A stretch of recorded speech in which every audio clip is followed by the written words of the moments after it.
우리에게 주시는 하나님의 말씀은 누가복음 15장 17절에서 24절의 말씀입니다. 신약성경 121면에 있습니다. 다 찾으신 줄 알고 제가 봉독하겠습니다. 이에 스스로 돌이켜 이르되 내 아버지에게는 양식이 풍족한 품꾼이 얼마나 많은가. 나는 여기서 지려 죽는구나. 내가 일어나 아버지께 가서 이르기를 아버지, 내가 하늘과 아버지께 죄를 지었사오니 지금부터는 아버지의 아들이라 일컬음을 감당하지 못하겠나이다. 나를 품꾼의 하나로 보소서 하리라 하고, 이에 일어나서 아버지께로 돌아가니라. 아직도 거리가 먼데 아버지가 그를 보고 측은히 여겨 달려가 목을 안고 입을 맞추니, 아들이 이르되 아버지, 내가 하늘과 아버지께 죄를 지었사오니 지금부터는 아버지의 아들이라 일컬음을 감당하지 못하겠나이다 하나, 아버지는 종들에게 이르되 제일 좋은 옷을 내어다가 입히고 손에 가락지를 끼우고 발에 신을 신기라. 그리고 살찐 송아지를 끌어다가 잡으라. 우리가 먹고 즐기자. 이 내 아들은 죽었다가 다시 살아났으며 내가 잃었다가 다시 얻었노라 하니 그들이 즐거워하더라. 아멘. 아멘.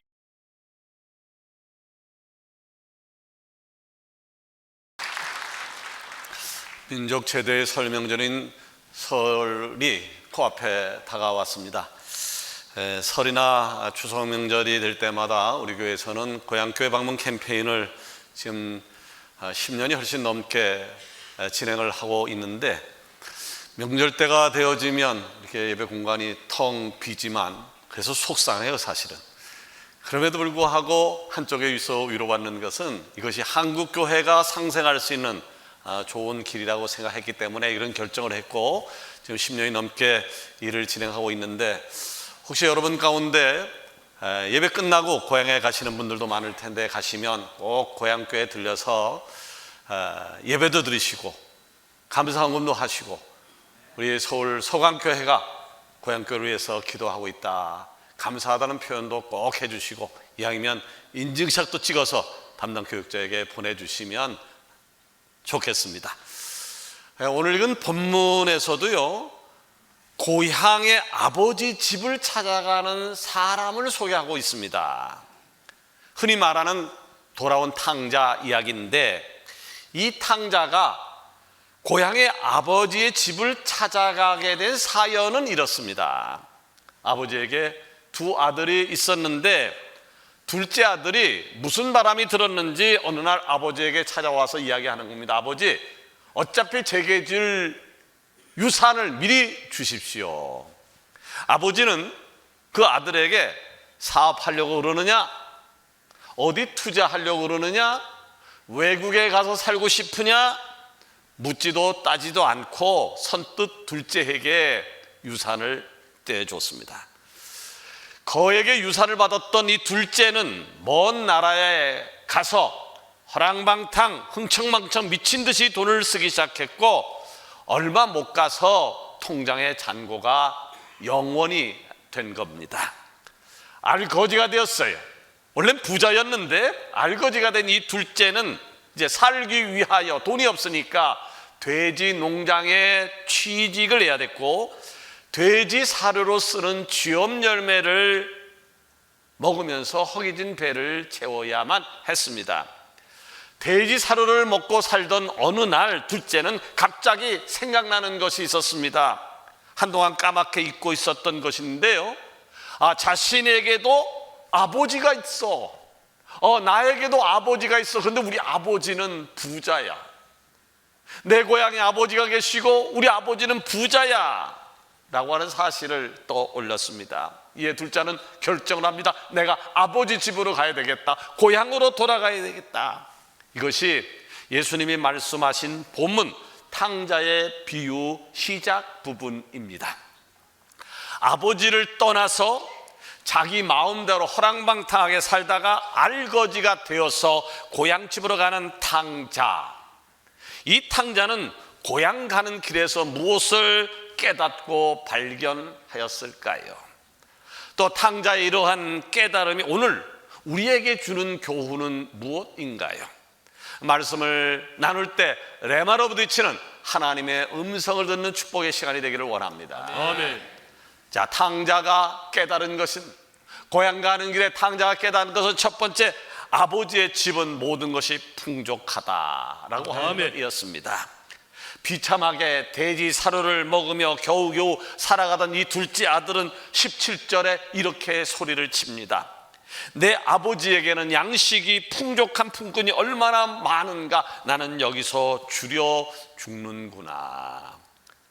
아버지에게 파는 그 많은 유산을 흥청망청 다 써버리고 이제는 먹을 것을 걱정하는 상황이 되어지니까 이제서야 깨닫습니다. 우리 아버지 집 모든 것이 다 있었는데, 일하는 품꾼조차 풍족하게 먹었었는데. 여러분 아십니까? 우리가 아버지라고 부르는 하나님 아버지는 풍족한 분이시라고 하는 사실을요. 아멘. 그렇습니다. 하나님은요 모든 것을 다 갖고 계십니다. 아멘. 이 우주 모든 것이 다 하나님의 것입니다. 아멘. 사람이요 꽤 똑똑한 것 같죠. 사람이 꽤 똑똑한 것 같죠. 근데 알고 보면 사람처럼 어리석은 동물은 없는 것 같습니다. 소중한 분이 있어요.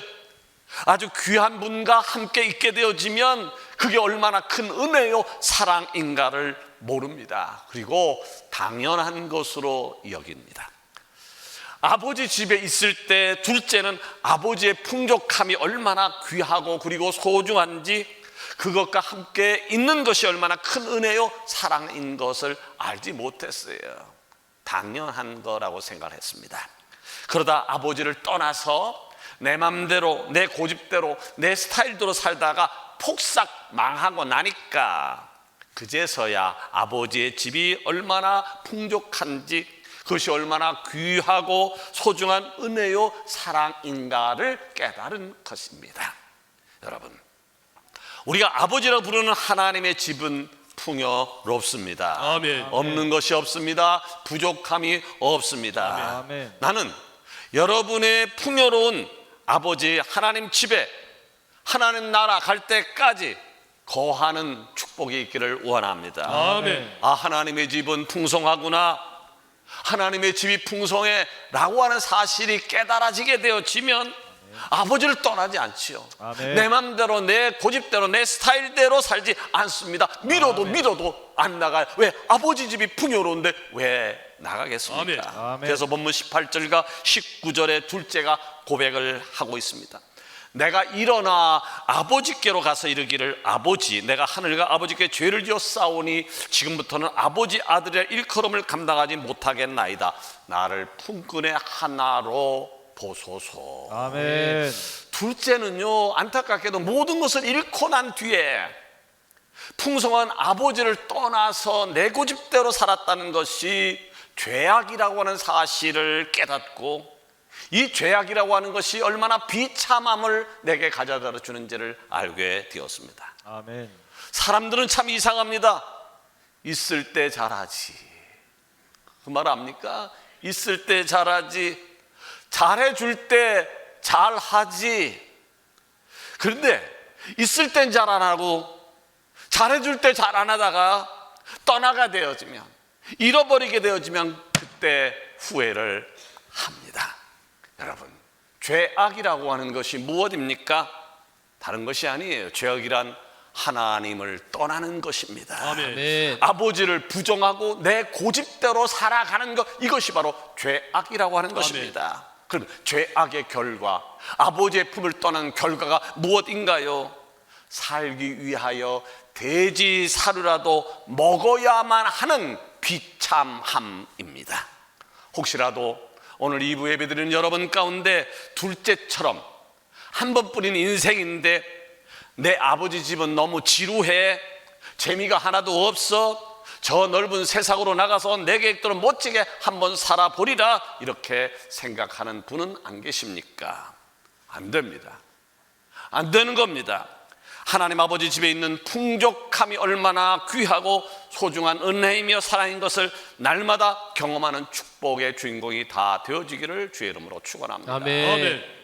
두 번째로 탕자가 깨달은 것이 있어요. 탕자가 깨달은 것은 아버지가 오늘도 나를 기다리고 있다. 아멘. 오늘도 아버지가 나를 기다리고 있다는 아멘. 아버지의 풍족함과 아버지를 떠나는 것이 얼마나 비참한 것인가를 절실히 깨달은 둘째는 고향으로 아버지 집을 향해서 갑니다. 고향, 아버지가 기다리는 고향으로 가면서 무슨 생각이 들었을까요? 무슨 생각이 들었을까요? 여러분이 만일 둘째라고 하면 뭐부터 생각이 났을까요? 고향에 가서 우리 아버지를 만나게 되어지면 우리 아버지가 나를 아는 채도 안 할지도 몰라. 아니면 죽도록 맞고 쫓겨나지는 않을까라는 아마 오만 생각이 다 들었을 것이고 그의 발걸음은 천근만근 무거웠을 것입니다. 이때의 상황에 대해서 본문 20절은 이렇게 설명을 하고 있어요. 이에 일어나서 아버지께로 돌아가니라. 아직도 거리가 먼데 아버지가 그를 보고 측은히 여겨 달려가 목을 안고 입을 맞추니. 아멘. 지금 둘째 아들은 터덜터덜 고향집으로 가다가 저 멀리서 누군가를 기다리는 모습으로 서성이고 있는 한 사람을 발견하게 되어집니다. 그 사람은 바로 아버지였습니다. 아버지와 탕자가 눈이 마주치는 순간 아들은 어쩔 줄 몰라 했지만 아버지는 둘째 아들을 보자마자 그 아들을 향해서 달려오기를 시작을 했습니다.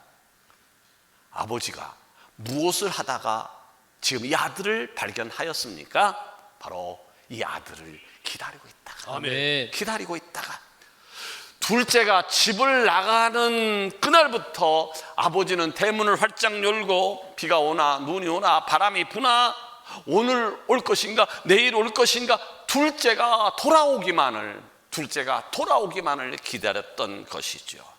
그렇습니다. 기다린다라고 하는 것은 아무나 하는 것은 아니에요. 기다린다는 것은 사랑이기 때문입니다. 아멘. 사랑하지 않으면 기다리지 않습니다. 그런데 아십니까? 하나님 아버지가 오늘도 여러분이 돌아오기를 기다리신다 아멘. 라고 하는 것을요.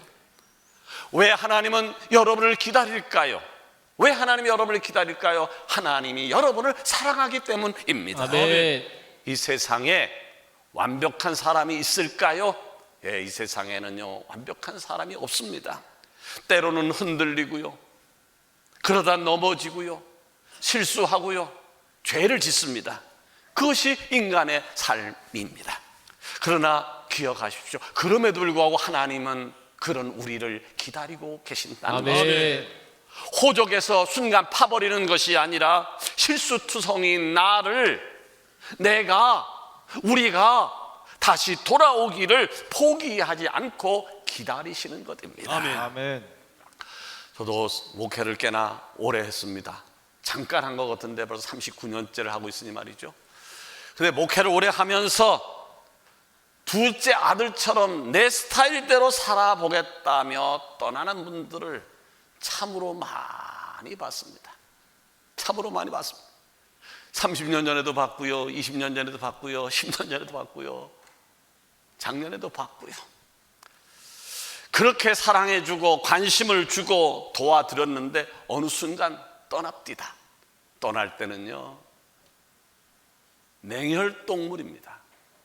얼마나 냉정한지 말이죠. 냉혈동물보다 더하다는 생각을 많이 합니다. 인간적으로는 심한 배신감을 느껴서 너무 아픕니다. 어떤 경우에는 인간 자체가 싫어서 목회에 회의를 느낄 때도 많이 있었습니다. 그러다가 시간이 좀 지나면 성령께서 그래도 기다려야 된다는 감동을 줍니다. 그러면 그분을 위해서 다시 기도하게 되어지고 그분이 돌아오기를 기다립니다. 그러다 어느 때 그런 분이 다시 돌아와서 이렇게 이야기합니다. 목사님 죄송합니다. 제 생각이 짧았습니다. 그때 제가 그런 분에게 꼭 그런 말을 했습니다. 여기 중에서도 그런 말을 들으신 분이 계실 겁니다. 잘 돌아왔습니다. 집 나가면 개고생입니다. 여러분, 이산 가족의 슬픔과 고통에 대해 들어보셨지요? 자료에 따르면요, 2024년 현재 남한의 1세대 이산가족 생존자는 2만 명에도 미치지 못한다고 하는데 거의가 80세가 넘은 고령입니다. 이 가운데 이산가족 상봉 행사를 통해서 북쪽 가족을 만나본 사람은 전체의 2.51%에 불과합니다. 그런데 그분들에게 있어서 가장 큰 고통은 좋은 음식을 먹지 못해서도 아니고요, 좋은 옷을 입지 못해서도 아닙니다. 자기를 기다리고 있는 아버지나 어머니, 형제 자매가 북쪽에 분명히 살아계신데 그 기다리고 있는 가족 친지들에게 갈 수 없다는 것, 이것이 그들에게 있어서 가장 큰 슬픔이며 고통입니다. 이분들에게 있어서 평생 소원이 뭘까요? 이분들에게 평생 소원이 뭘까요? 살아생전에 고향 한번 가서 나를 기다리고 있는 형제 자매 손 한번 잡아보는 것입니다. 여러분, 이번 설 명절 연휴가 굉장히 깁니다. 그간 고생들 많이 했으니까 푹 쉬어서 충전의 시간이 되었으면 좋겠습니다. 근데 연휴가 길다 보니까 놀러 갈 계획들을 그렇게 많이 하고들 계신 것 같아요. 놀러 갈게, 오늘도 주일인데도 불구하고 미리 놀러 간 사람들도 계세요. 하여간 놀러 갈 계획들을 많이 하고 있습니다만은 그보다는 부모님이 기다리고 계신 고향에 가는 것을 우선시했으면 좋겠습니다. 아멘. 노는 것도 좋고 집에서 쉬는 것도 좋고 여행 가는 것도 좋지만 부모님이 계시는 곳으로 한번 시간을 억지로도 내서 들리는 것이 좋지 않을까 싶습니다. 고향이 있고 여러분을 반갑게 맞이할 부모와 형제가 있다는 것, 그게 얼마나 감사하고 축복된 일인지 모릅니다.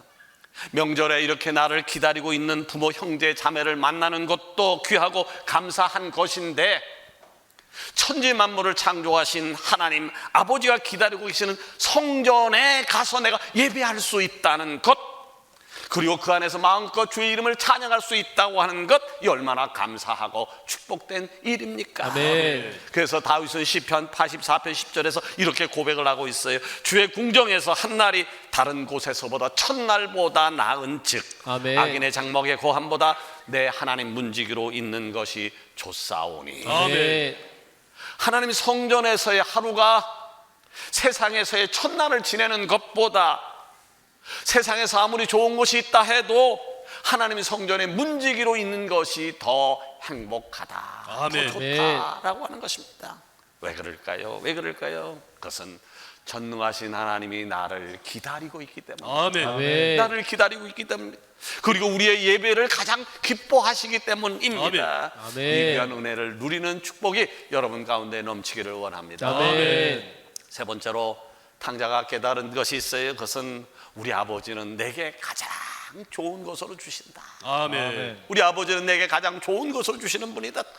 자, 탕자인 자기를 끌어안고 기뻐하던 아버지에게 아들은 이렇게 이야기를 합니다. 21절이에요. 아버지, 내가 하늘과 아버지께 죄를 지었사오니 지금부터는 아버지 아들이라 일컬음을 감당하지 못하겠나이다. 그래도 이 아들이 양심은 있어요. 양심은 있어요. 자기가 저지른 일이 최소한 죄라고 하는 것을 알고 뼈저리게 회개하고 있으니, 그래서 나를 아들로 인정하지 마십시오, 나를 그냥 종으로 취급해도 나는 감사합니다 라고 이야기를 하고 있으니까요. 그때 그 아버지가 종들에게 이렇게 명령을 하죠. 22절 이하에 보니까 제일 좋은 옷을 내어다가 입히고 손에 가락지를 끼우고 발에 신을 신기라. 그리고 살찐 송아지를 끌어다가 잡으라. 우리가 먹고 즐기자. 아멘. 돼지 냄새로 악취가 진동하는 둘째 아들의 옷을 벗기고 제일 좋은 옷을 입히랍니다. 아멘. 새까만 때로 꼬질꼬질한 그의 손가락에 번쩍번쩍거리는 가락지를 끼우랍니다. 너덜너덜해진 그의 발에는 신발을 신기랍니다. 그리고 살찐 송아리 한 마리를 잡아. 여러분, 송아지 요리 드셔보셨습니까? 송아지 요리 맛있어요. 암소도 맛있지만 송아지 고기가 맛있어요.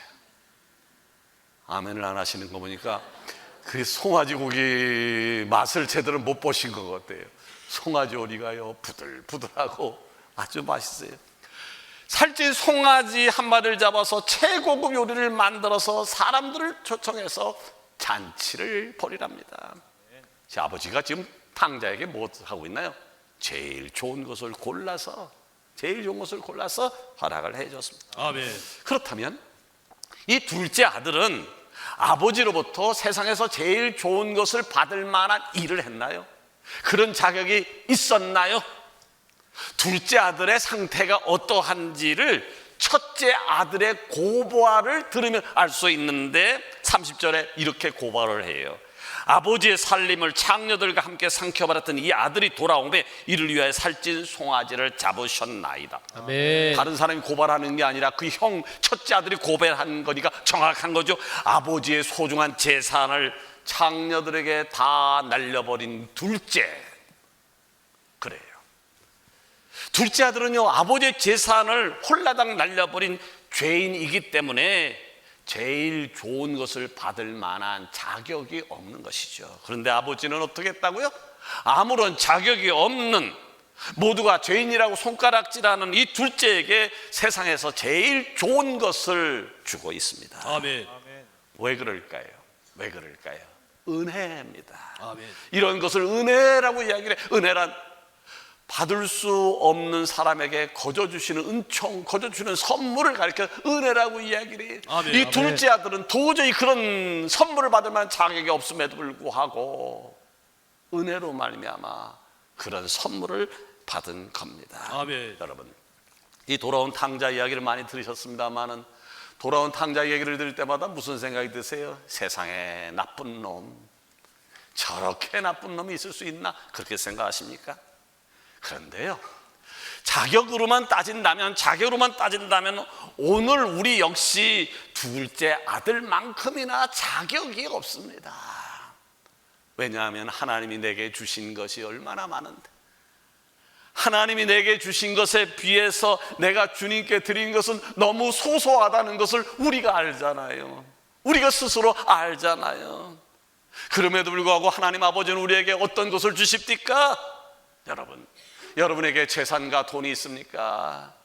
하나님 아버지께서 주셨다고 고백하시기를 바랍니다. 아멘. 여러분에게 자녀가 있습니까? 하나님이 주셨다고 고백하시기를 바랍니다. 아멘. 여러분의 건강이 있습니까? 하나님께서 주신 선물이라고 고백하시기를 바랍니다. 아멘. 그래요.